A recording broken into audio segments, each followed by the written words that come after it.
आज का टॉपिक है बियॉन्ड अंडरस्टैंडिंग, समझ से बाहर। बियॉन्ड अंडरस्टैंडिंग, समझ से बाहर। तुम्हारी बातें मेरी समझ से बाहर हैं। तुम्हारी बातें मेरी समझ से बाहर हैं, समझ से बाहर। Your talks beyond my understanding. Your talks beyond my understanding. ये सवाल मेरी समझ से बाहर है। ये सवाल मेरी समझ से बाहर है। This question is beyond my understanding. This question is beyond my understanding.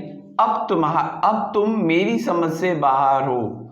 अब तुम मेरी समझ से बाहर हो। You are beyond my understanding. You are beyond my understanding now. उसका बर्ताव मेरी समझ से बाहर था। उसका बर्ताव मेरी समझ से बाहर था। His behavior was beyond my understanding. His behavior was beyond my understanding. तुम लड़कियां मेरी समझ से बाहर हो। तुम लड़कियां मेरी समझ से बाहर हो। You girls are beyond my understanding. You girls are beyond my understanding.